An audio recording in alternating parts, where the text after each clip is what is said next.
Doctor S.S. ਜੌਲ ਦੀ ਪੁਸਤਕ ਰੰਗਾਂ ਦੀ ਗਾਗਰ ਦਾ ਚੌਥਾ ਲੇਖ ਕਾਲਜ ਤੋਂ ਬਾਅਦ। ਜਦ ਮੈਂ 1952 ਅਪ੍ਰੈਲ ਵਿੱਚ BSc ਐਗਰੀਕਲਚਰ ਕੀਤੀ ਤਾਂ ਉਸ ਵੇਲੇ ਨੌਕਰੀ ਦੀ ਹਾਲਤ ਚੰਗੀ ਨਹੀਂ ਸੀ।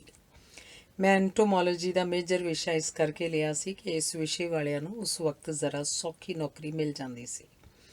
ਆਮ ਤੌਰ 'ਤੇ ਅਸੀਂ ਕਹਿੰਦੇ ਹਾਂ ਕਿ ਵਿਦਿਆਰਥੀਆਂ ਨੂੰ ਪਤਾ ਨਹੀਂ ਹੁੰਦਾ ਕਿ ਉਹ ਜੋ ਵਿਸ਼ਾ ਪੜ੍ਹ ਰਹੇ ਹਨ ਉਹਦਾ ਕੀ ਭਵਿੱਖ ਹੋਏਗਾ। ਮੈਂ ਸਮਝਦਾ ਕਿ ਇਹ ਇੱਕ ਭੁਲੇਖਾ ਹੈ।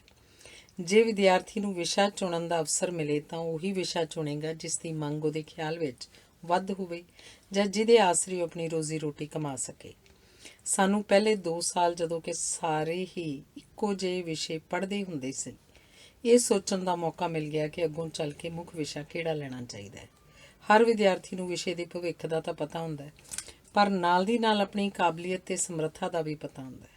ਉਸ ਵਕਤ ਬਹੁਤ ਸਾਰੇ ਮੁੰਡੇ ਬੋਟਨੀ ਅਤੇ ਹਾਰਟੀਕਲਚਰ ਦੇ ਵਿਸ਼ੇ ਇਸ ਕਰਕੇ ਲੈਂਦੇ ਸਨ ਕਿ ਇਹ ਸੌਖੇ ਸਨ। ਕੈਮਿਸਟਰੀ ਕਾਫੀ ਖੁਸ਼ਕ ਵਿਸ਼ਾ ਸੀ ਅਤੇ ਐਂਟੋਮੋਲੋਜੀ ਇਸ ਤੋਂ ਵੀ ਵੱਧ ਖੁਸ਼ਕ ਅਤੇ ਔਖਾ, ਪਰ ਇਹਨਾਂ ਵਿੱਚ ਨੌਕਰੀ ਮੁਕਾਬਲਤਨ ਸੌਖੀ ਅਤੇ ਛੇਤੀ ਮਿਲ ਜਾਂਦੀ ਸੀ।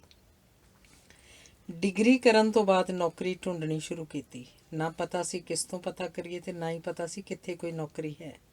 ਮੁੜ ਆਪਣੇ ਪ੍ਰੋਫੈਸਰ ਸਾਹਿਬਾਨ ਕੋਲ ਜਾਣਾ, ਪਰ ਉਹਨਾਂ ਦੇ ਹੱਥ ਪੱਲੇ ਹੈ ਕੁਝ ਨਹੀਂ ਸੀ। ਘਰੋਂ ਵੀ ਹੁੱਜਾਂ ਪੈਣੀਆਂ ਸ਼ੁਰੂ ਹੋ ਗਈਆਂ। ਵਿਆਹ ਮੇਰਾ ਹੋਇਆ ਸੀ। ਵਿਹਲੜ ਘਰ ਬੈਠੇ ਨੂੰ ਕੌਣ ਝੱਲਦਾ। ਖੇਤੀ ਦਾ ਕੰਮ ਤਾਂ ਮੈਂ ਪੂਰਾ ਕਰਦਾ ਸੀ, ਪਰ ਘਰਦਿਆਂ ਨੂੰ ਹੁਣੇ ਮਨਜ਼ੂਰ ਨਹੀਂ ਸੀ। ਉਹਨਾਂ ਦੀਆਂ ਆਸਾਂ ਸਨ ਕਿ ਮੈਂ ਹੁਣ ਪੜ੍ਹ ਲਿਖ ਗਿਆ ਅਤੇ ਕਿਤੇ ਅਫਸਰ ਲੱਗਣਾ ਚਾਹੀਦਾ। ਖੈਰ, ਜਦ ਮਹਿਕਮਾ ਜ਼ਰਾਇਤ ਵਿੱਚ ਕਿਤੇ ਹੱਥ ਨਾ ਪਿਆ ਤਾਂ ਮੈਂ ਪਿੰਡ ਦੇ ਨਾਲ ਲੱਗਦੇ ਕਸਬੇ ਨੂਰ ਮਹਿਲ ਵਿੱਚ ਆਪਣੇ ਉਸੇ ਸਕੂਲ 'ਚ ਚਲਾ ਗਿਆ ਜਿੱਥੋਂ ਮੈਂ 10ਵੀਂ ਪਾਸ ਕੀਤੀ ਸੀ। ਕਿਉਂਕਿ ਹਾਲਾਂ ਹੈਡਮਾਸਟਰ ਵੀ ਉਹੀ ਸੇਠ ਪਿੰਡੀ ਦਾਸ ਸਨ ਜੋ ਮੈਨੂੰ ਜਾਣਦੇ ਸਨ। ਉਹਨਾਂ ਮੈਨੂੰ ਉਸ ਸਕੂਲ ਵਿੱਚ 70 ਰੁਪਏ ਮਹੀਨੇ ਦੇ ਮਾਸਟਰ ਲਾ ਲਿਆ।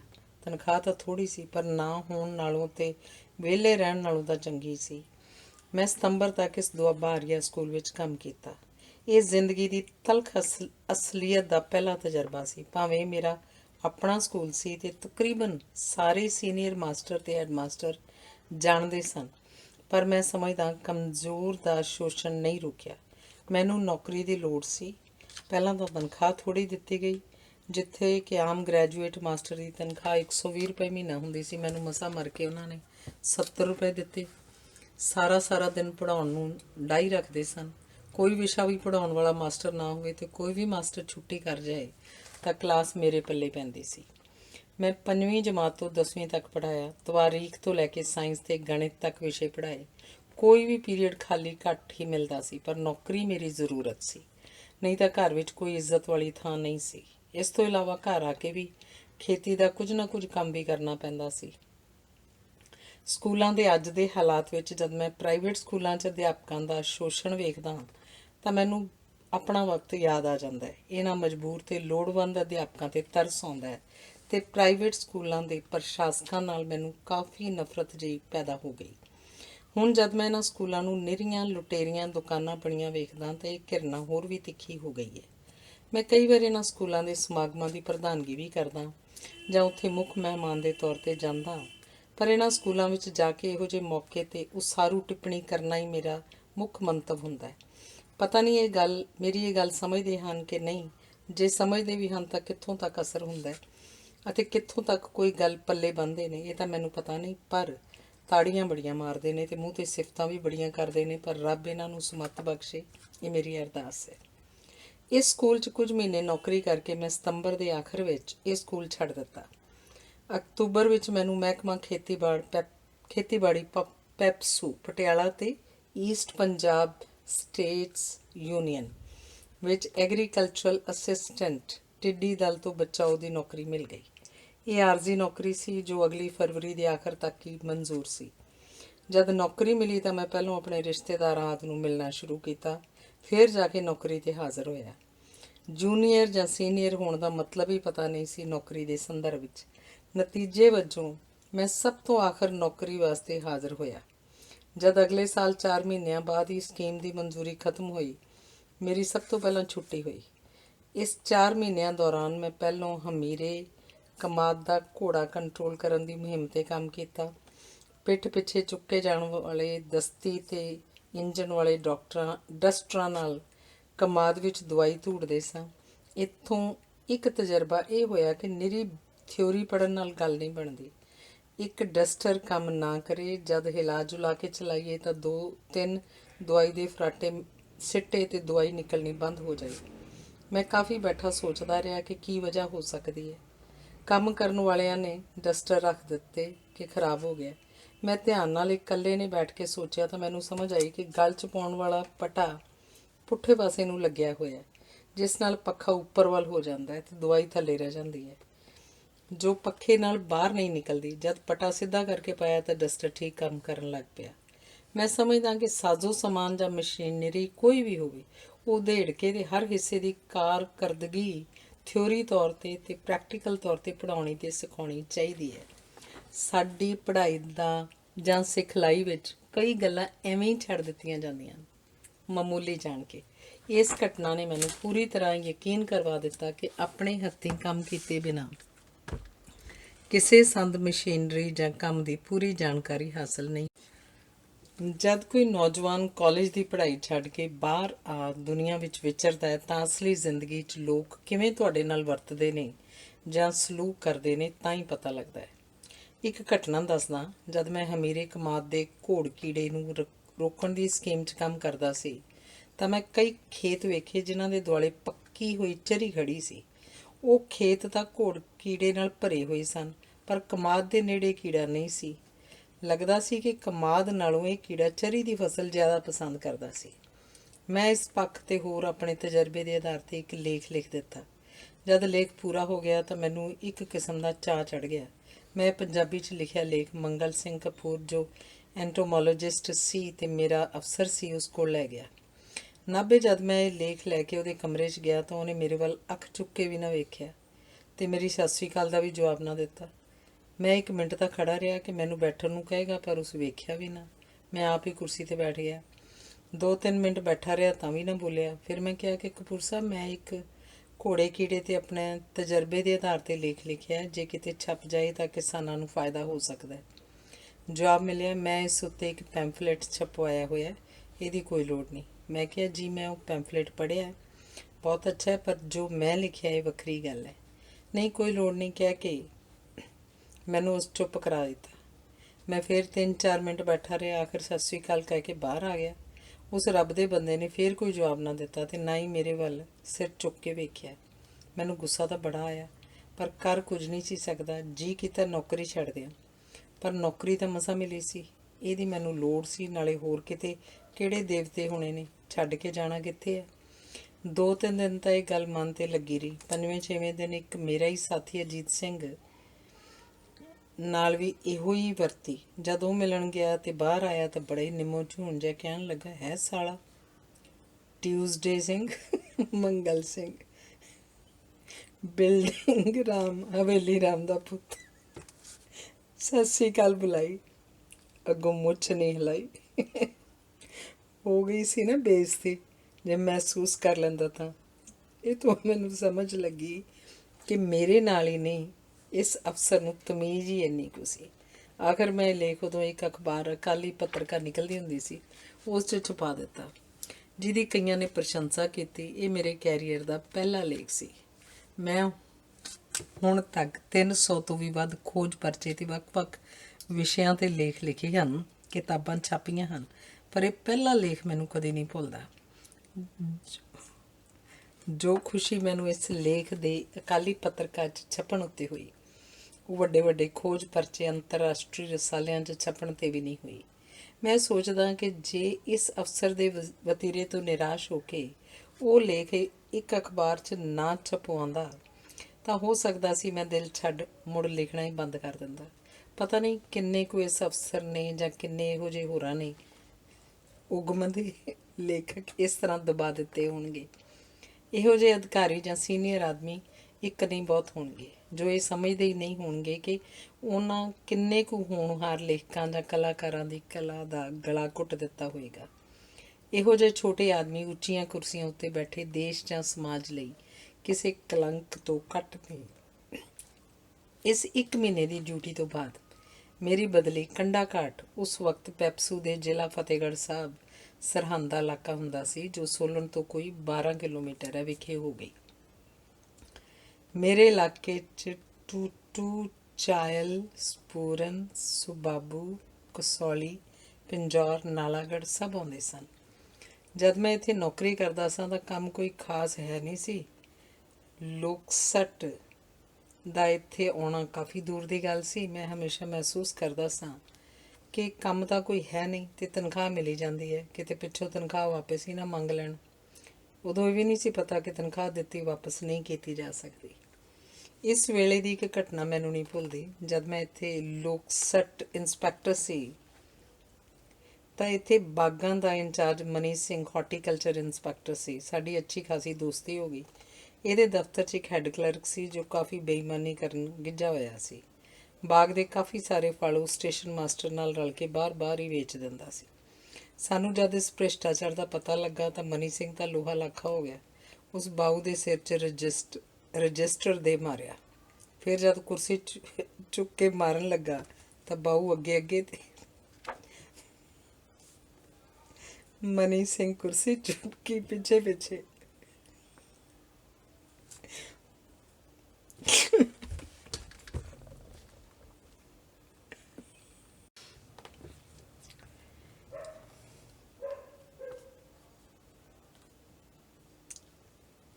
ਬਾਗ 'ਚ ਕਾਫੀ ਦੌੜ ਲੱਗੀ। ਉਸ ਬਾਬੂ ਨੇ ਪਟਿਆਲੇ ਤਾਰ ਦੇ ਕੇ ਸ਼ਿਕਾਇਤ ਕਰ ਦਿੱਤੀ ਕਿ ਮਾਈ ਬਾਪ ਜਾਨ ਦਾ ਖਤਰਾ ਹੈ। ਉਸ ਵੇਲੇ ਦਾ ਡਾਇਰੈਕਟਰ ਮਹਿਕਮਾ ਜਰਾਇਤ ਡਾਕਟਰ ਅਰਜਨ ਸਿੰਘ ਆਪ ਤਫਤੀਸ਼ ਲਈ ਆ ਗਿਆ। ਸਾਨੂੰ ਤਿੰਨਾਂ ਨੂੰ ਬਿਠਾ ਲਿਆ। ਪੁੱਛਿਆ, ਮਨੀ ਸਿੰਘ ਤੂੰ ਇਹਨੂੰ ਮਾਰਿਆ? ਮਨੀ ਸਿੰਘ ਨੇ ਜਵਾਬ ਦਿੱਤਾ, ਜੀਆਂ ਮਾਰਿਆ ਤੇ ਫਿਰ ਵੀ ਮਾਰਾਂਗਾ, ਛੱਡਾਂਗਾ ਨਹੀਂ ਇਸ ਬੇਈਮਾਨ ਨੂੰ। ਜੇ ਇਹਨੇ ਫਿਰ ਫਲਾਂ ਵਿੱਚ ਹੇਰਾਫੇਰੀ ਕੀਤੀ ਤਾਂ। ਡਾਕਟਰ ਅਰਜਨ ਸਿੰਘ ਨੇ ਬਾਊ ਨੂੰ ਤਾਂ ਬਾਹਰ ਕੱਢ ਦਿੱਤਾ ਤੇ ਤਸੱਲੀ ਨਾਲ ਸਮਝਾਇਆ ਕਿ ਇੱਦਾਂ ਨਹੀਂ ਕਹੀਦਾ, ਮੈਂ ਤਾਂ ਤਫਤੀਸ਼ ਲਈ ਆਇਆ ਤੇ ਤੂੰ ਆਪੇ ਮੰਨੀ ਜਾਂਦਾ। ਖੈਰ ਬਾਬੂ ਨੂੰ ਦਬਕਾ ਕੇ ਦੋਵਾਂ ਦੀ ਸੁਲ੍ਹਾ ਕਰਵਾ ਦਿੱਤੀ। ਮੇਰੀ ਵਾਰੀ ਆਈ ਤਾਂ ਕੈਸ਼ ਰਜਿਸਟਰ ਚੈੱਕ ਕੀਤਾ। ਉਸ ਵਿੱਚ 100 ਰੁਪਇਆ ਮੈਂ ਪੱਕੀ ਐਡਵਾਂਸ 'ਚੋਂ ਆਪਣੇ ਨਾਂ ਕੱਢਿਆ ਹੋਇਆ ਸੀ। ਪੁੱਛਣ ਲੱਗੇ ਇਹ ਕਾਹਦੇ ਲਈ ਵਰਤੇ ਨੇ? ਮੈਂ ਜਵਾਬ ਦਿੱਤਾ ਕਿ ਬੈਡਮਿੰਟਨ ਖੇਡਣ ਲਈ ਨੈੱਟ ਅਤੇ ਰੈਕਟ ਲਏ ਨੇ। ਕਹਿਣ ਲੱਗੇ ਇੰਜ ਨਹੀਂ, ਤੂੰ ਸਰਕਾਰੀ ਪੈਸਾ ਆਪਣੇ ਨਿੱਜੀ ਕੰਮ ਲਈ ਵਰਤ ਸਕਦਾ। ਮੈਂ ਕਿਹਾ ਕਿ ਜੀ 3 ਮਹੀਨਿਆਂ ਦੀ ਮੈਨੂੰ ਤਨਖਾਹ ਨਹੀਂ ਮਿਲੀ, ਜਦ ਮਿਲੇਗੀ ਤਾਂ ਇਹ ਪੈਸੇ ਰਜਿਸਟਰ 'ਚ ਜਮ੍ਹਾਂ ਕਰ ਦਿਆਂਗਾ। ਜਦ ਸਰਕਾਰ ਮੇਰੇ 500 550 ਰੁਪਇਆ ਹਾਲੇ ਦੱਬੀ ਬੈਠੀ ਹੈ ਤਾਂ ਜੇ ਮੈਂ ਸਰਕਾਰ ਦਾ 100 ਰੁਪਇਆ ਵਰਤ ਲਿਆ ਤਾਂ ਕੀ ਹੋ ਗਿਆ? ਮੈਨੂੰ ਉਹਨਾਂ ਬੜੇ ਪਿਆਰ ਨਾਲ ਸਮਝਾਇਆ ਕਿ ਇਹ ਗਲਤ ਹੈ। ਇਸ ਤਰ੍ਹਾਂ ਕਰਨ ਨਾਲ ਤਾਂ ਤੇਰੀ ਨੌਕਰੀ ਵੀ ਹੱਥੋਂ ਜਾ ਸਕਦੀ ਹੈ। ਸੀ ਤਾਂ ਇਹ ਸਾਡੇ ਦੋਹਾਂ ਦੀ ਬੇਵਕੂਫਾਨਾ ਗਲਤੀ, ਪਰ ਡਾਕਟਰ ਅਰਜਨ ਸਿੰਘ ਬੜੇ ਸਿਆਣੇ ਅਫਸਰ ਸਨ ਅਤੇ ਸੁਲਝੇ ਹੋਏ ਇਨਸਾਨ ਸਨ। ਉਸ ਦਿਨ ਤੋਂ ਬਾਅਦ ਡਾਕਟਰ ਅਰਜਨ ਸਿੰਘ ਸਾਡੇ ਉੱਤੇ ਬਹੁਤ ਮਿਹਰਬਾਨ ਰਹੇ ਅਤੇ ਸ਼ੌਕ ਨਾਲ ਆ ਕੇ ਕੰਮ ਵੇਖਦੇ ਵੀ ਰਹੇ ਅਤੇ ਸਮਝਾਉਂਦੇ ਵੀ ਰਹੇ। ਇੱਥੋਂ ਤੱਕ ਕਿ MSc ਕਰਾਉਣ ਵਾਸਤੇ ਮੇਰੇ ਸੁਪਰਵਾਈਜ਼ਰ ਵੀ ਬਣ ਗਏ।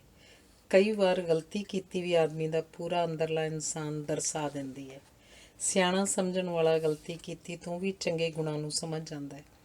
ਇਸ ਤਰ੍ਹਾਂ ਭੋਲ ਗਲਤੀ ਨਾਲ ਕਦੀ ਸਾਡੀਆਂ ਸਾਰੀਆਂ ਕੌਡੀਆਂ ਚਿੱਤ ਵੀ ਪੈ ਜਾਂਦੀਆਂ ਨੇ, ਬਸ਼ਰਤੇ ਕਿ ਦਿਲ ਸਾਫ਼ ਹੋਵੇ। ਇਹ ਨੌਕਰੀ ਮੈਂ ਤਕਰੀਬਨ 5 ਮਹੀਨੇ ਕਰ ਸਕਿਆ ਕਿ 1953 ਦੀ 28 ਫਰਵਰੀ ਨੂੰ ਸਕੀਮ ਦੀ ਮਨਜ਼ੂਰੀ ਖਤਮ ਹੋ ਗਈ। ਮੈਨੂੰ ਸਭ ਤੋਂ ਜੂਨੀਅਰ ਹੋਣ ਕਰਕੇ ਸਭ ਤੋਂ ਪਹਿਲਾਂ ਰਾਜ ਪ੍ਰਮੁੱਖ ਦੀ ਖੁਸ਼ੀ ਦਾ ਸਾਹਮਣਾ ਕਰਦੇ ਹੋਏ ਨੌਕਰੀ ਛੱਡਣੀ ਪਈ। ਮੈਂ ਫਿਰ ਘਰ ਆ ਗਿਆ। ਆਉਂਦੇ ਹੀ ਕੁਝ ਦਿਨਾਂ ਪਿੱਛੋਂ ਬਿਲਗੇ ਪਿੰਡ ਵਿੱਚ ਖੁੱਲ੍ਹੇ ਇੱਕ ਨਵੇਂ ਸਕੂਲ ਦੇ ਪ੍ਰਬੰਧਕ ਮੈਨੂੰ ਘਰੋਂ ਆ ਕੇ ਲੈ ਗਏ ਅਤੇ ਸਾਇੰਸ ਮਾਸਟਰ ਨਿਯੁਕਤ ਕਰ ਦਿੱਤਾ। ਤਨਖਾਹ ਵੀ ਪੂਰੀ 120 ਰੁਪਏ ਮਹੀਨਾ ਦੇ ਦਿੱਤੀ। ਇਸ ਸਕੂਲ ਵਿੱਚ ਮੈਂ ਸਿਰਫ 3 ਮਹੀਨੇ ਪੜ੍ਹਾਇਆ, ਪਰ ਬੜੀ ਤਨਦੇਹੀ ਨਾਲ ਪੜ੍ਹਾਇਆ। ਮੈਨੂੰ ਸਕੂਲ ਦੇ ਸੈਕਿੰਡ ਮਾਸਟਰ ਦਾ ਦਰਜਾ ਹਾਸਲ ਸੀ, ਭਾਵੇਂ ਕਿ ਮੇਰੇ ਨਾਲੋਂ ਵਡੇਰੀ ਉਮਰ ਦੇ ਜ਼ਿਆਦਾ ਤਜਰਬੇ ਵਾਲੇ ਹੋਰ ਕਈ ਮਾਸਟਰ ਵੀ ਸਨ। ਇਸ ਸਕੂਲ ਨੇ ਮੈਨੂੰ ਮਾਣ ਅਤੇ ਇੱਜ਼ਤ ਨਾਲ ਰੱਖਿਆ ਅਤੇ ਜਦ ਮੈਂ ਮਈ 'ਚ ਮੁੜ ਮਹਿਕਮਾ ਜਰਾਇਤ 'ਚ ਨੌਕਰੀ ਕਰਨ ਲੱਗਾ ਤਾਂ ਹਰ ਤਰ੍ਹਾਂ ਦਾ ਲਾਲਚ ਅਤੇ ਸਹੂਲਤਾਂ ਦੇ ਕੇ ਮੈਨੂੰ ਇਸ ਸਕੂਲ 'ਚ ਰੱਖਣ ਦੀ ਕੋਸ਼ਿਸ਼ ਕੀਤੀ ਗਈ। ਇਸ ਸਕੂਲ ਤੋਂ ਅਤੇ ਇਸ ਵਕਤ ਤੋਂ ਹੀ ਮੇਰੇ ਦਿਲ ਵਿੱਚ ਅਧਿਆਪਕ ਬਣਨ ਦਾ ਇੱਕ ਸ਼ੌਕ ਜਿਹਾ ਪਨਪਦਾ ਰਿਹਾ, ਜੋ 8 ਸਾਲ ਬਾਅਦ ਜਾ ਕੇ 1961 'ਚ ਕਾਲਜ ਆਫ ਐਗਰੀਕਲਚਰ 'ਚ ਅਸਿਸਟੈਂਟ ਪ੍ਰੋਫੈਸਰ ਲੱਗਣ ਨਾਲ ਪੂਰਾ ਹੋਇਆ। ਇਸ ਦੁਨੀਆ 'ਚ ਕੌੜਾ ਅਤੇ ਮਿੱਠਾ ਨਾਲ ਹੀ ਵਿਚਰਦੇ ਹਨ ਅਤੇ ਤੁਹਾਡੀ ਜ਼ਿੰਦਗੀ 'ਚ ਸਵਾਦ ਭਰਦੇ ਹਨ। ਜਿੱਥੇ ਮੈਨੂੰ ਨੂਰਮਹਿਲ ਸਕੂਲ 'ਚ ਮੇਰੇ ਨਾਲ ਵਤੀਰੇ ਅਤੇ ਸਰਕਾਰੀ ਨੌਕਰੀ 'ਚ ਮੰਗਲ ਸਿੰਘ ਦੀ ਕੜਵਾਹਟ ਨਹੀਂ ਭੁੱਲੀ, ਉੱਥੇ ਮਨੀ ਸਿੰਘ ਦੀ ਇਮਾਨਦਾਰੀ, ਡਾਕਟਰ ਅਰਜਨ ਸਿੰਘ ਦੀ ਸੁਹਿਰਦਤਾ ਤੇ ਬਿਲਗੇ ਦੇ ਮਾਸਟਰ ਭਗਤ ਸਿੰਘ ਜੋ ਸਕੂਲ ਦੇ ਇੰਚਾਰਜ ਸਨ ਦਾ ਮੇਰੇ ਪ੍ਰਤੀ ਆਦਰ ਭਰਿਆ ਵਤੀਰਾ ਕੜਵਾਹਟ ਸਾਫ਼ ਕਰਕੇ ਜ਼ਿੰਦਗੀ 'ਚ ਮਿਠਾਸ ਦਾ ਅਹਿਸਾਸ ਪੈਦਾ ਕਰਦੇ ਹਨ। ਆਦਮੀ ਨੂੰ ਇਹੋ ਜਿਹੇ ਕੌੜੇ ਤੇ ਅਪਮਾਨਜਨਕ ਪਲ ਭੁੱਲਦੇ ਤਾਂ ਨਹੀਂ, ਪਰ ਮਿੱਠੇ ਤੇ ਆਦਰ ਨਾਲ ਹੰਢਾਏ ਪਲ ਇਸ ਕੜਵਾਹਟ ਉੱਤੇ ਹਮੇਸ਼ਾ ਹਾਵੀ ਹੁੰਦੇ ਰਹਿੰਦੇ ਹਨ। ਜ਼ਿੰਦਗੀ ਭਾਰੂ ਨਹੀਂ ਹੁੰਦੀ। ਆਦਮੀ ਨੂੰ ਕੌੜੇ ਪਲਾਂ ਨੂੰ ਭੁੱਲ ਕੇ ਮਿੱਠੇ ਪਲਾਂ ਨੂੰ ਜ਼ਿਆਦਾ ਮਾਨਣਾ ਤੇ ਯਾਦ ਰੱਖਣਾ ਚਾਹੀਦਾ ਹੈ। ਚੰਗੇ ਬੰਦਿਆਂ ਨਾਲ ਪਿਆ ਵਾਹ ਮੁੜ ਮੁੜ ਯਾਦ ਰਹਿੰਦਾ ਹੈ ਤਾਂ ਜੋ ਇਸ ਜ਼ਿੰਦਗੀ ਦਾ ਸਵਾਦ ਖਰਾਬ ਨਾ ਹੋ ਜਾਏ। ਜਦ ਦੁਬਾਰਾ ਜ਼ਰਾਇਤ ਇੰਸਪੈਕਟਰ ਦੀ ਨੌਕਰੀ ਮਿਲੀ, ਉਸੇ ਪੈਪਸੂ ਵਿੱਚ ਤਾਂ ਪਹਿਲੇ ਤਜਰਬੇ ਤੋਂ ਫਾਇਦਾ ਉਠਾਉਂਦਿਆਂ ਹੋਇਆਂ ਮੈਂ ਸਭ ਤੋਂ ਪਹਿਲਾਂ ਡਿਊਟੀ 'ਤੇ ਹਾਜ਼ਰ ਹੋ ਗਿਆ। ਇਸ ਤਰ੍ਹਾਂ ਉਹਨਾਂ ਸਾਰਿਆਂ ਨਾਲੋਂ ਜਿਨ੍ਹਾਂ ਦੀ ਮੇਰੇ ਨਾਲ ਪਹਿਲਾਂ ਨੌਕਰੀ ਖਤਮ ਹੋਈ ਸੀ ਤੇ ਹੋਰ 10 ਨਾਲੋਂ ਜੋ ਨਵੇਂ ਭਰਤੀ ਹੋਏ ਸੀ, ਮੈਂ ਸੀਨੀਅਰ ਹੋ ਗਿਆ। ਇਸ ਤਰ੍ਹਾਂ ਅੱਗੋਂ ਆਉਣ ਵਾਲੀਆਂ ਨੌਕਰੀਆਂ 'ਚ ਕਟੌਤੀ ਦਾ ਡਰ ਜਾਂਦਾ ਰਿਹਾ। ਦੂਸਰੀ ਵਾਰ ਇਸ ਨੌਕਰੀ 'ਤੇ ਮੈਂ ਸੁਬਾਬੂ ਜੋ ਸ਼ਿਮਲਾ ਹਿਲਸ ਵਿੱਚ ਉਸ ਵਕਤ ਇੱਕ ਛੋਟਾ ਜਿਹਾ ਕਸਬਾ ਸੀ ਵਿੱਚ ਡਿਊਟੀ 'ਤੇ ਹਾਜ਼ਰ ਹੋਇਆ। ਮੈਨੂੰ ਯਾਦ ਹੈ ਉਸ ਵੇਲੇ ਉਸ ਬਾਜ਼ਾਰ ਵਿੱਚ ਇੱਕ ਕਮਰੇ ਵਾਲੇ ਦਫ਼ਤਰ ਉੱਤੇ ਬੋਰਡ ਉਰਦੂ 'ਚ ਲੱਗਾ ਹੋਇਆ ਸੀ, ਦਫ਼ਤਰ ਜਨਾਬ ਇੰਸਪੈਕਟਰ ਸਾਹਿਬ ਬਹਾਦਰ ਮਹਿਕਮਾ ਜ਼ਰਾਇਤ ਸਪਾਟੂ। ਖੱਬੇ ਪਾਸੇ ਬੋਰਡ ਦੇ ਉੱਪਰ ਸਿਰੇ ਉੱਤੇ ਲਿਖਿਆ ਸੀ ਦਾਮ ਇਕਬਾਲ ਹੂੰ, ਜਿਹਦਾ ਮਤਲਬ ਹੈ ਕਿ ਰੱਬ ਰੁਤਬਾ ਉੱਚਾ ਕਰੇ, ਜਾਂ ਇਉਂ ਕਹਿ ਲਓ ਕਿ ਰੱਬ ਚੜ੍ਹਦੀ ਕਲਾ 'ਚ ਰੱਖੇ। ਇਹ ਅੰਗਰੇਜ਼ਾਂ ਦੇ ਰਾਜ ਦਾ ਬਾਕੀ ਬਚਿਆ ਨਿਸ਼ਾਨ ਮੈਨੂੰ ਨੌਕਰੀ 'ਤੇ ਹਾਜ਼ਰ ਹੋਣ 'ਤੇ ਚਾਰਜ ਵਿੱਚ ਮਿਲਿਆ। ਇੱਥੇ ਦੀਆਂ ਕੁਝ ਦਿਲਚਸਪ ਘਟਨਾਵਾਂ ਦਾ ਜ਼ਿਕਰ ਕਰਦਾ। ਜਿਸ ਦਿਨ ਮੈਂ ਡਿਊਟੀ 'ਤੇ ਹਾਜ਼ਰ ਹੋਇਆ, ਉਸੇ ਦਿਨ ਮੇਰਾ ਜਿਗਰੀ ਦੋਸਤ ਮਨੀ ਸਿੰਘ ਵੀ ਕੰਡਾ ਘਾਟ ਤੋਂ ਸਪਾਟੂ ਮੈਨੂੰ ਮਿਲਣ ਲਈ ਆ ਗਿਆ। ਉਸੇ ਦਿਨ ਅਸੀਂ ਇੱਕ ਚੁਬਾਰਾ ਕਿਰਾਏ 'ਤੇ ਲੈ ਕੇ ਸਮਾਨ ਰੱਖ ਲਿਆ ਤੇ 2 ਚਾਰਪਾਈਆਂ ਉਸ ਮਕਾਨ 'ਚ ਸਨ। ਰੋਟੀ ਰਾਟੀ ਖਾ ਕੇ ਉਹ ਚਾਰਪਾਈਆਂ ਵਿਛਾ ਕੇ ਅਸੀਂ ਸੌਂ ਗਏ। ਜਦ ਬੱਤੀ ਬੁਝਾ ਕੇ ਲੇਟਿਆਂ ਨੂੰ ਅੱਧਾ ਘੰਟਾ ਹੋਇਆ ਤਾਂ ਮੈਂ ਵੀ ਖੁਰਕੀ ਜਾਵਾਂ ਤੇ ਮਨੀ ਸਿੰਘ ਵੀ। ਬੱਤੀ ਜਗਾ ਕੇ ਵੇਖਿਆ ਤਾਂ ਚਾਰਪਾਈਆਂ ਮੰਗਣੂਆਂ ਨਾਲ ਭਰੀਆਂ ਪਈਆਂ ਸਨ। ਅਸੀਂ ਚਾਰਪਾਈਆਂ ਛੱਡ ਬਿਸਤਰੇ ਥੱਲੇ ਫਰਸ਼ 'ਤੇ ਲਾ ਲਏ। ਉਦੋਂ ਤੱਕ ਬਿਸਤਰੇ ਵੀ ਮੰਗਣੂਆਂ ਨਾਲ ਭਰ ਚੁੱਕੇ ਸਨ। ਇੱਥੋਂ ਤੱਕ ਕਿ ਸਾਡੇ ਪਾਏ ਕੱਪੜਿਆਂ ਵਿੱਚ ਵੀ ਮੰਗਣੂ ਵੜ ਗਏ। ਕਿਸੇ ਤਰੀਕੇ ਨਾਲ ਜਦ ਚੈਨ ਨਾ ਆਇਆ ਤਾਂ ਅਸੀਂ ਦੋਵਾਂ ਨੇ ਸਾਰੇ ਕੱਪੜੇ ਲਾ ਕੇ 2 ਬਾਰੀਆਂ 'ਚ ਬੈਠ ਕੇ ਰਾਤ ਕੱਟੀ। ਇਹ ਹੋਇਆ ਸੀ ਮੇਰਾ ਤੇ ਮੇਰੇ ਦੋਸਤ ਦਾ ਪਹਿਲਾ ਸਵਾਗਤ ਸੁਬਾਥੂ ਵਿੱਚ, ਜੋ ਕਦੀ ਭੁੱਲ ਨਹੀਂ ਸਕਦਾ। 2 ਮਹੀਨੇ ਨੌਕਰੀ ਕਰਨ ਤੋਂ ਬਾਅਦ ਮੈਨੂੰ ਪਤਾ ਲੱਗਾ ਕਿ ਕੰਡਾ ਘਾਟ ਤੋਂ ਤਹਿਸੀਲਦਾਰ ਨੇ ਆਉਣਾ ਹੈ। ਮੈਂ ਉਹਨੂੰ ਚਾਹ 'ਤੇ ਸੱਦਣ ਦੀ ਸੋਚੀ ਤਾਂ ਮਹਿਸੂਸ ਕੀਤਾ ਕਿ ਮੇਰੇ ਕੋਲ ਤਾਂ ਚਾਹ ਪਿਆਉਣ ਲਈ ਕੱਪ ਕੋਈ ਨਹੀਂ। ਇੱਕ ਵਾਕਫਕਾਰ ਡਾਕਟਰ ਨੇ ਆਪਣਾ ਟੀ ਸੈੱਟ ਦੇਣ ਦੀ ਪੇਸ਼ਕਸ਼ ਕੀਤੀ, ਪਰ ਮੈਂ ਜਾ ਕੇ ਸੋਲਨ ਤੋਂ ਆਪਣਾ ਟੀ ਸੈੱਟ 7 ਰੁਪਇਆਂ ਦਾ ਲੈ ਆਂਦਾ। ਜਿਸ ਦਿਨ ਮੈਂ ਆਪਣੇ ਟੀ ਸੈੱਟ ਆਪਣੀ ਕਮਾਈ 'ਚੋਂ ਖਰੀਦਿਆ ਤਾਂ ਮੇਰੀ ਜ਼ਮੀਨ 'ਤੇ ਅੱਡੀ ਨਹੀਂ ਸੀ ਲੱਗਦੀ। ਮੈਂ ਉਸ ਦਿਨ ਸੈਰ 'ਤੇ ਨਿਕਲਿਆ ਤਾਂ ਮੈਨੂੰ ਆਪਣਾ ਆਪ ਕਾਫੀ ਵੱਡਾ ਮਹਿਸੂਸ ਹੋਇਆ। ਜੋ ਮੈਂ ਦੱਸ ਰਿਹਾ ਉਹਨਾਂ ਅਹਿਸਾਸਾਂ ਦੀ ਪੂਰੀ ਤਰਜਮਾਨੀ ਨਹੀਂ ਕਰ ਸਕਦਾ। ਉਹ ਇੱਕ ਅਜੀਬ ਖੁਸ਼ੀ ਸੀ ਜੋ ਜ਼ਿੰਦਗੀ 'ਚ ਮੁੜ ਕਾਰਾਂ ਖਰੀਦ ਵੀ ਉਸ ਤੀਬਰਤਾ ਤੇ ਸੂਖਮਤਾ ਨਾਲ ਮਹਿਸੂਸ ਨਹੀਂ ਕੀਤੀ। ਮੈਂ ਮਹਿਸੂਸ ਕਰਦਾ ਕਿ ਖੁਸ਼ੀ ਦੀ ਪ੍ਰਾਪਤੀ ਬਹੁਤ ਕੀਮਤੀ ਚੀਜ਼ਾਂ ਵਾਸਤਾ ਹਾਸਲ ਕਰਨ 'ਚ ਨਹੀਂ ਹੁੰਦੀ, ਸਗੋਂ ਜਿਸ ਮਾਹੌਲ ਤੇ ਹਾਲਾਤ ਵਿੱਚ ਤੁਸੀਂ ਹੋ ਉਸ 'ਚ ਕਿੰਨਾ ਰੰਗ ਭਰਦੀ ਹੈ ਤੇ ਤੁਸੀਂ ਇਸ ਰੰਗ ਨੂੰ ਕਿਸ ਤੀਬਰਤਾ ਤੇ ਸੂਖਮਤਾ ਨਾਲ ਮਾਣ ਕੇ ਆਨੰਦ ਲੈਂਦੇ ਹੋ, ਉਸ ਉੱਤੇ ਨਿਰਭਰ ਹੁੰਦੀ ਹੈ। ਸੁਬਾਥੂ ਅਫਸਰਾਂ ਦੀ ਆਵਾਜਾਈ ਦੀ ਮਾਰ ਤੋਂ ਤਾਂ ਬਾਹਰ ਸੀ, ਪਰ ਕੰਮ ਕਰਨ ਪੱਖੋਂ ਔਖਾ ਸੀ। ਕਈ ਵਾਰ 20 ਮੀਲ ਪੈਦਲ ਤੁਰ ਕੇ ਸਾਰਾ ਦਿਨ ਕੁਝ ਖਾਣ ਨੂੰ ਨਹੀਂ ਸੀ ਮਿਲਦਾ। ਕਸੌਲੀ, ਜਿੱਥੇ ਕਿ ਸਰਕਾਰੀ ਖਜ਼ਾਨਾ ਸੀ, ਬਾਬੂ ਤੋਂ ਪੈਦਲ ਖੱਡ ਪਾਰ ਕਰਕੇ ਕੋਈ 8 ਮੀਲ ਦਾ ਰਸਤਾ ਹੈ। ਪੈਸੇ ਜਮ੍ਹਾਂ ਕਰਾਉਣ ਤੇ ਕਈ ਵਾਰ ਆਪਣੀ ਤੇ ਸਟਾਫ ਦੀ ਤਨਖਾਹ ਕਢਾਉਣ ਉੱਥੇ ਜਾਣਾ ਪੈਂਦਾ ਸੀ। ਇੱਕ ਬੱਸ ਜਾਂਦੀ ਸੀ ਤੇ ਉਹੀ ਵਾਪਸ ਆਉਂਦੀ ਸੀ। ਇੱਕ ਦਿਨ ਜਾ ਕੇ ਰਾਤ ਉੱਥੇ ਰਹਿਣਾ ਪੈਂਦਾ ਸੀ। ਮੈਂ ਇਸ ਕਰਕੇ ਸਵੇਰੇ ਸਵਖਤੇ ਪੈਦਲ ਹੀ ਤੁਰ ਜਾਂਦਾ ਸੀ। 8 ਮੀਲ ਤੋਂ ਵੀ ਵੱਧ ਦੇ ਸਫ਼ਰ ਕਰਕੇ ਖਜ਼ਾਨੇ ਦਾ ਕੰਮ ਨਿਪਟਾ, ਰੋਟੀ ਰਾਟੀ ਖਾ ਕੇ ਫਿਰ ਸਿਨੇਮਾ ਵੇਖਣਾ ਤੇ ਉਸ ਤੋਂ ਬਾਅਦ ਫਿਰ 8 ਮੀਲ ਤੁਰ ਵਾਪਸ ਸੁਬਾਥੂ ਆ ਜਾਇਆ ਕਰਦਾ ਸੀ। ਹਾਲਾਤ ਦੇ ਮੁਤਾਬਕ ਆਦਮੀ ਹੋ ਰਹਿੰਦਾ। ਅੱਜ 4-5 ਕਿਲੋਮੀਟਰ ਦੀ ਸੈਰ ਕਰਕੇ ਸਾਫ਼ ਤੇ ਹਮਵਾਰ ਰਸਤੇ 'ਤੇ ਵੀ ਥੱਕ ਜਾਈਦਾ। ਕੰਮ ਦੀ ਲਗਨ ਆਦਮੀ ਨੂੰ ਮਿਹਨਤ ਲਈ ਬਲਵਾਨ ਬਣਾ ਦਿੰਦੀ ਹੈ। ਜੇ ਕੰਮ ਕਰਨ ਦੀ ਨੀਅਤ ਹੋਵੇ ਤਾਂ ਕੋਈ ਔਕੜ ਸਾਹਮਣੇ ਨਹੀਂ ਠਹਿਰਦੀ। ਮੇਰੇ ਵਿਚਾਰ ਅੰਦਰ ਔਕੜਾਂ ਤਾਂ ਬਹਾਨਾ ਨੇ। ਜੇ ਨੀਅਤ ਨਾ ਹੋਵੇ ਤਾਂ ਆਦਮੀ ਇੱਕ ਬਹਾਨਾ ਬਣਾ ਕੇ ਪਿੱਛੇ ਹਟ ਜਾਂਦਾ ਹੈ, ਪਰ ਜੇ ਨੀਅਤ ਹੋਵੇ ਤਾਂ ਮੁਸ਼ਕਿਲਾਂ ਉੱਤੇ ਮਿਹਨਤ ਨਾਲ ਕਾਬੂ ਪਾਉਂਦਾ ਹੋਰ ਬਲਵਾਨ ਹੋ ਜਾਂਦਾ ਹੈ। ਇਸ ਜਗ੍ਹਾ ਤੇ ਇੱਕ ਅਜੀਬ ਆਦਮੀ ਨਾਲ ਮੇਰਾ ਵਾਸਤਾ ਪਿਆ। ਉਹਨੂੰ ਸੋਢੀ ਸਾਹਿਬ ਕਹਿੰਦੇ ਸਨ। ਕੋਈ 48-50 ਸਾਲ ਦੀ ਉਮਰ ਹੋਣੀ ਹੈ ਉਹਦੀ। ਮੇਰੇ ਨਾਲ ਕਿਸੇ ਹੱਦ ਤੱਕ ਦੋਸਤੀ ਜੀ ਹੋ ਗਈ ਉਹਦੀ।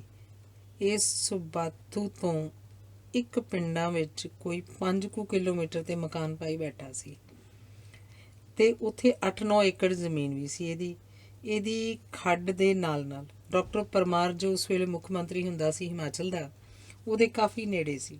ਡਾਕਟਰ ਪਰਮਾਰ ਨਾਲ ਅੱਛੀ ਖਾਸੀ ਮੇਰੀ ਵਾਕਫੀਅਤ ਵੀ ਇਸ ਸੋਢੀ ਸਾਹਿਬ ਦੇ ਰਾਹੀਂ ਹੋਈ। ਇਸ ਆਦਮੀ ਦਾ ਇੱਕ ਵਿਆਹ ਤਾਂ ਪੰਜਾਬ 'ਚ ਹੋਇਆ ਸੀ। ਇਹ ਸਰਦਾਰਨੀ ਇਹਦੇ ਘਰ ਸੀ, ਉੱਥੇ ਪਹਾੜ ਵਿੱਚ ਹੀ। ਇਹਨੇ 2 ਵਿਆਹ ਪੈਸੇ ਦੇ ਕੇ ਪਹਾੜਾਂ ਨਾਲ ਕੀਤੇ ਹੋਏ ਸਨ, ਜੋ ਜ਼ਮੀਨ ਉੱਤੇ ਹੀ ਰਹਿੰਦੀਆਂ ਸਨ। ਮੈਂ ਇੱਕ ਦਿਨ ਪੁੱਛਿਆ ਕਿ ਸੋਢੀ ਸਾਹਿਬ ਇਹ ਸਭ ਕਿੱਦਾਂ ਅਤੇ ਕਿਉਂ ਹੈ? ਉੱਤਰ ਅਜੀਬ ਸੀ ਕਿ ਇੱਥੇ ਜੇ ਕੰਮ ਕਰਨ ਵਾਲੇ ਰੱਖੀਏ ਤਾਂ ਬਹੁਤ ਮਹਿੰਗੇ ਪੈਂਦੇ ਹਨ। ਵਿਆਹ ਕਰਾਉਣਾ ਸਸਤਾ ਪੈਂਦਾ ਹੈ। ਇੱਕੋ ਵਾਰ ਥੋੜ੍ਹਾ ਜਿਹਾ ਖਰਚ ਆਉਂਦਾ ਹੈ, ਉਸ ਤੋਂ ਬਾਅਦ ਮੁਫਤ ਕੰਮ ਵਾਲੀ ਮਿਲ ਜਾਂਦੀ ਹੈ ਅਤੇ ਖੇਤੀ ਦਾ ਤਕਰੀਬਨ ਸਾਰਾ ਕੰਮ ਔਰਤਾਂ ਹੀ ਕਰਦੀਆਂ ਹਨ, ਸਿਵਾਏ ਹਲ ਚਲਾਉਣ ਤੋਂ।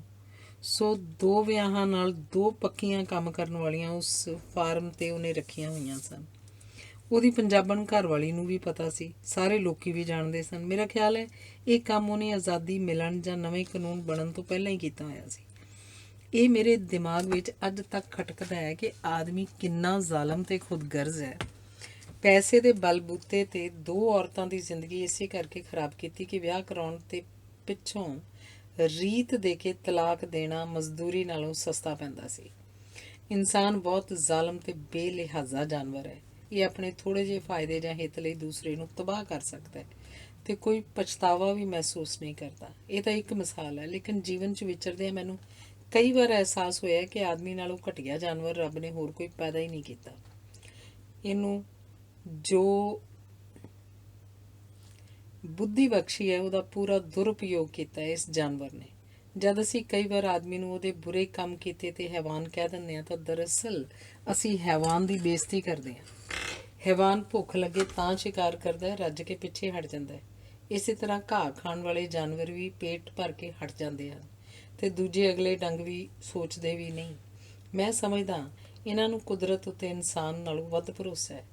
ਇਹ ਘਾਹ ਵੱਢ ਇਕੱਠਾ ਨਹੀਂ ਕਰਦੇ, ਇੱਕ ਡੰਗ ਦੀ ਜ਼ਰੂਰਤ ਤੋਂ ਵੱਧ ਸ਼ਿਕਾਰ ਨਹੀਂ ਮਾਰਦੇ। ਜੇ ਸ਼ਿਕਾਰ ਵੱਡਾ ਹੋਵੇ ਤਾਂ ਦੂਸਰੇ ਜਾਨਵਰਾਂ ਲਈ ਛੱਡ ਦਿੰਦੇ ਹਨ। ਆਦਮੀ ਆਪਣੀ ਸਾਰੀ ਉਮਰ ਲਈ ਹੀ ਨਹੀਂ, ਸਗੋਂ ਆਪਣੇ ਪੁੱਤ ਪੋਤਰਿਆਂ ਅਤੇ 7 ਪੁਸ਼ਤਾਂ ਦੇ ਖਾਣ ਤੇ ਹੰਢਾਉਣ ਤੋਂ ਵੀ ਕਿਤੇ ਵੱਧ ਧਨ ਮਾਲ ਇਕੱਠਾ ਕਰਕੇ ਸੰਤੁਸ਼ਟ ਨਹੀਂ ਹੁੰਦਾ। ਲਾਲਚ ਦਾ ਬੰਦਾ ਰੱਬ ਵੱਲੋਂ ਬੇਮੁਖ ਹੋ ਕੇ ਲੁੱਟੀ ਜਾਂਦਾ ਹੈ ਅਤੇ ਧਨ ਮਾਲ ਇਕੱਠਾ ਕਰੀ ਜਾਂਦਾ ਹੈ। ਜਾਨਵਰ ਤੇ ਦੁਸ਼ਮਣ ਦਾ ਖਹਿੜਾ ਛੱਡ ਦਿੰਦਾ ਹੈ ਅਤੇ ਉਹ ਦੌੜ ਜਾਂਦਾ ਜਾਂ ਪਿੱਛੇ ਹਟ ਜਾਂਦਾ ਹੈ। ਆਦਮੀ ਪੁਸ਼ਤ ਦਰ ਪੁਸ਼ਤ ਵੈਰ ਵਿਰੋਧ ਕਮਾਉਂਦਾ ਅਤੇ ਹੰਢਾਉਂਦਾ ਹੈ। ਆਦਮੀ ਨੂੰ ਬਚਾਉਣ ਦੇ ਬਹਾਨੇ ਜਾਂ ਆਦਮੀ ਦੀ ਸਹੂਲਤ ਲਈ ਆਦਮੀ ਜਾਨਵਰਾਂ ਅਤੇ ਬਨਸਪਤੀ ਦੀ ਤਬਾਹ ਨਹੀਂ ਕਰਦਾ, ਸਗੋਂ ਆਦਮੀਆਂ ਨੂੰ ਵੀ ਮਾਰਦਾ ਹੈ। ਉਹ ਤਹਿਸੀਲਦਾਰ ਜਿਹਦਾ ਜ਼ਿਕਰ ਮੈਂ ਪਹਿਲਾਂ ਕਰ ਚੁੱਕਾ ਅਤੇ ਜਿਹਨੂੰ ਚਾਹ ਪਿਲਾਉਣ ਖਾਤਰ ਮੈਂ ਟੀ ਸੈੱਟ ਖਰੀਦਿਆ ਸੀ, ਬਹੁਤ ਹੀ ਸਾਦੀ ਤਬੀਅਤ ਦਾ ਇੱਕ ਰੋਬ-ਦਾਬ ਵਾਲੀ ਸ਼ਖਸੀਅਤ ਦਾ ਪਟਿਆਲੇ ਦਾ ਬਜ਼ੁਰਗ ਸਰਦਾਰ ਸੀ।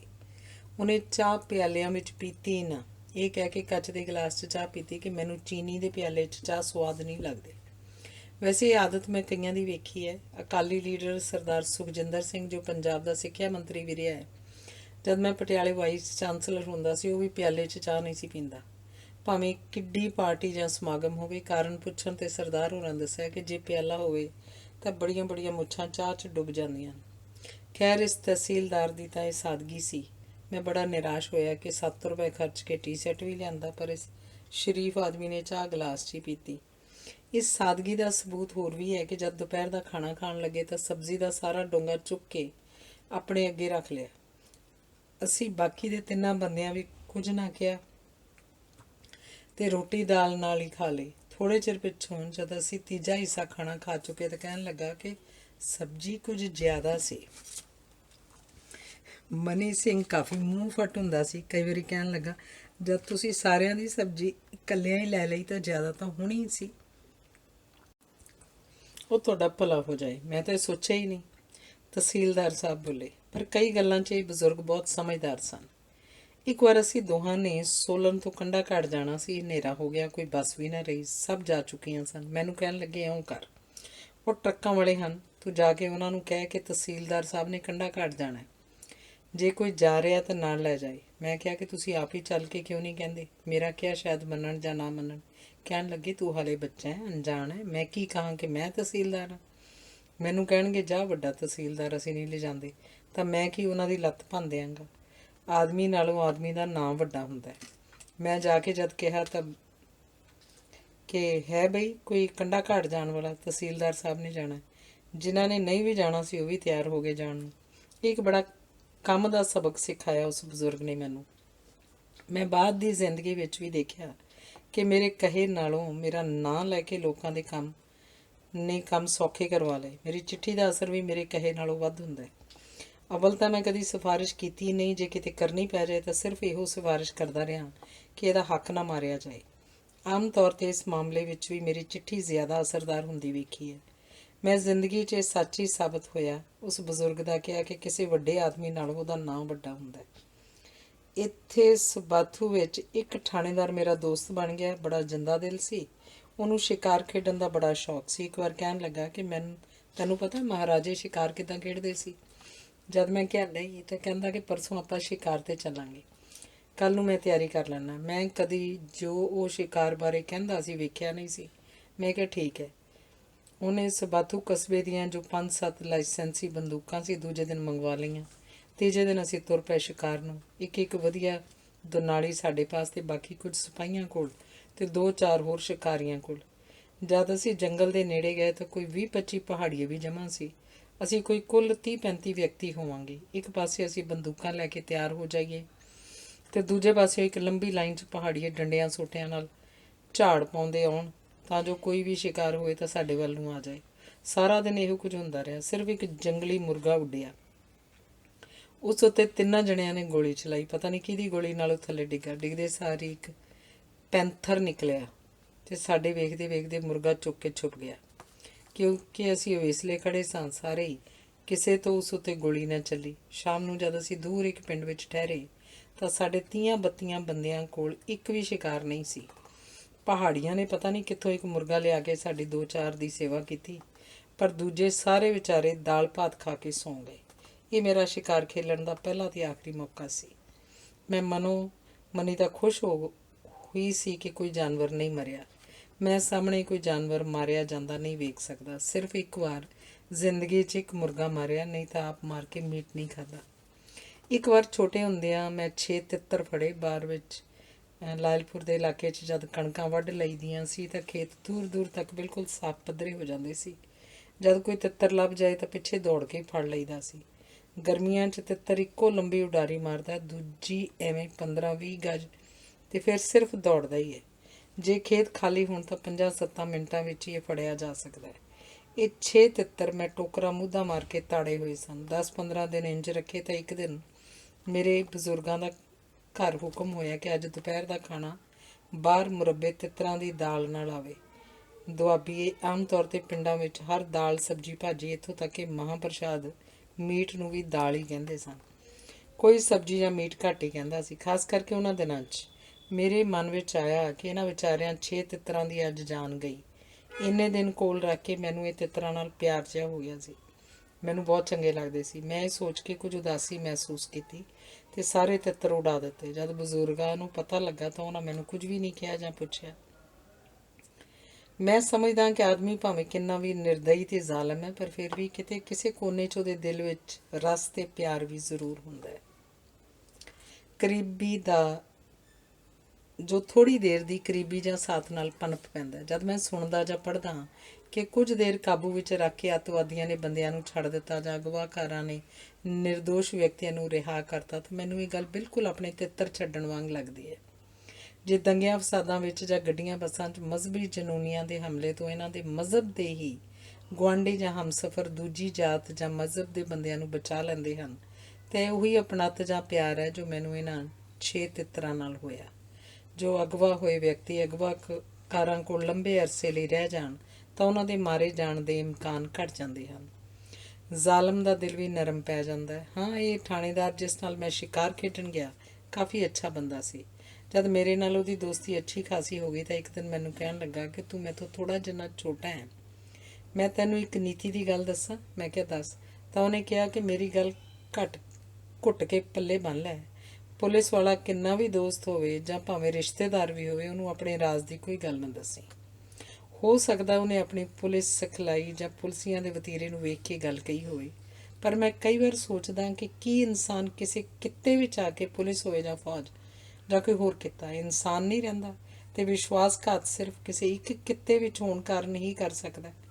ਪਰ ਜਦ ਮੈਂ ਕਸਾਈ ਵੱਲ ਵੇਖਦਾ ਤਾਂ ਯਕੀਨ ਹੋ ਜਾਂਦਾ ਕਿ ਆਤਮਾ ਦੀ ਆਵਾਜ਼ ਦਬਾਈ ਜਾ ਸਕਦੀ ਹੈ ਅਤੇ ਆਦਮੀ ਆਪਣੇ ਸਵਾਰਥ ਅਤੇ ਲਾਲਚ ਲਈ ਦਬਾ ਦਿੰਦਾ ਹੈ ਇਸੇ ਮੂਲਾਤਮਕ ਆਵਾਜ਼ ਨੂੰ।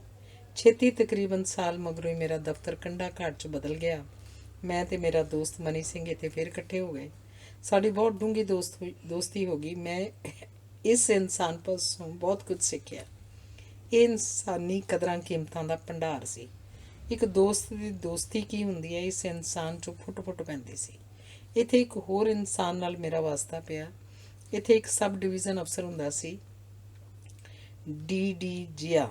ਪਟਿਆਲਾ ਸ਼ਾਹੀ ਪੰਡਤ ਸੀ, ਪੂਰਾ ਇਮਾਨਦਾਰ ਸੀ ਅਤੇ ਸਾਫ਼ ਸੁਥਰਾ ਇਨਸਾਨ ਸੀ, ਪਰ ਸ਼ਰਾਬ ਕਾਫੀ ਪੀਂਦਾ ਸੀ। ਇੱਥੋਂ ਤੱਕ ਕਿ ਇੱਕ ਵਾਰ ਪੈਪਸੂ ਦਾ ਮੁੱਖ ਮੰਤਰੀ ਬ੍ਰਿਸ਼ਭਾਨ ਸ਼ਿਮਲੇ ਤੋਂ ਵਾਪਸ ਆਉਂਦਾ ਹੋਇਆ ਆਇਆ ਤਾਂ ਸਾਰੇ ਅਫਸਰ ਉਸ ਥਾਂ 'ਤੇ ਜਿਆਲ ਸਾਹਿਬ ਦੀ ਕੋਠੀ 'ਚ ਇਕੱਠੇ ਹੋਏ। ਦੁਪਹਿਰ ਵੇਲੇ ਜਿਆਲ ਸਾਹਿਬ ਨੇ ਥੋੜ੍ਹੀ ਜਿਹੀ ਵਿਸਕੀ ਪੀ ਰੱਖੀ ਸੀ। ਜਦ ਮੁੱਖ ਮੰਤਰੀ ਆਇਆ ਤਾਂ ਜਿਆਲ ਸਾਹਿਬ ਨੇ ਮੁੱਖ ਮੰਤਰੀ ਨੂੰ ਵੀ ਵਿਸਕੀ ਪੇਸ਼ ਕਰ ਦਿੱਤੀ। ਉਹਨਾਂ ਦਾ ਕਹਿਣਾ ਸੀ ਕਿ ਐਤਵਾਰ ਛੁੱਟੀ ਦਾ ਦਿਨ ਹੈ ਅਤੇ ਮੇਰਾ ਘਰ ਹੈ, ਕੋਈ ਵੀ ਘਰ ਆਏ ਤਾਂ ਖਾਣੇ ਤੋਂ ਪਹਿਲਾਂ ਮੈਂ ਵਿਸਕੀ ਪੇਸ਼ ਕਰਨਾ ਆਪਣਾ ਮਹਿਮਾਨ ਨਿਵਾਜੀ ਸਮਝਦਾ। ਮੁੱਖ ਮੰਤਰੀ ਨੇ ਵਿਸਕੀ ਜਾਂ ਹੋਰ ਕੋਈ ਬੀਅਰ ਪੀਤੀ ਤਾਂ ਨਹੀਂ, ਪਰ ਕੋਈ ਬੁਰਾ ਮਹਿਸੂਸ ਨਹੀਂ ਕੀਤਾ। ਇਹ ਮੇਰੇ ਲਈ ਅਜੀਬ ਤਜਰਬਾ ਸੀ। ਇਸ SDO ਦੀ ਕਚਹਿਰੀ ਨੂੰ ਅਸੀਂ ਸਭ ਧਰਮਰਾਜ ਦੀ ਕਚਹਿਰੀ ਕਿਹਾ ਕਰਦੇ ਸਾਂ। ਇਹਦਾ ਤਰੀਕਾ ਹੁੰਦਾ ਸੀ ਕਿ ਮੁਕੱਦਮੇ ਦੀਆਂ ਦੋਹਾਂ ਧਿਰਾਂ ਨੂੰ ਸੱਦ ਕੇ ਵਾਹ ਲੱਗਦੀ ਨੂੰ ਕੇਸ ਸ਼ੁਰੂ ਹੋਣ ਤੋਂ ਪਹਿਲਾਂ ਹੀ ਹੱਕੋ ਹੱਕੀ ਰਾਜ਼ੀਨਾਮਾ ਕਰਾ ਦਿੰਦਾ ਸੀ। ਉਹਦੇ ਆਮ ਲਫ਼ਜ਼ ਹੁੰਦੇ ਸਨ, ਇਹ ਕਾਲੇ ਕੋਟਾਂ ਵਾਲੇ ਤੁਹਾਨੂੰ ਗਰੀਬਾਂ ਨੂੰ ਖਾ ਜਾਣਗੇ। ਤੁਹਾਨੂੰ ਪਤਾ ਕਿਹਦਾ ਕੀ ਹੱਕ ਹੈ ਅਤੇ ਕੌਣ ਕਿੰਨਾ ਕਸੂਰਵਾਰ ਹੈ। ਮੈਂ ਬਾਹਮਣ ਹਾਂ, ਮੇਰੇ ਕਹੇ ਉੱਤੇ ਰਾਜ਼ੀਨਾਮਾ ਕਰ ਲਓ ਅਤੇ ਆਪੋ ਆਪਣਾ ਹੱਕ ਲਵੋ।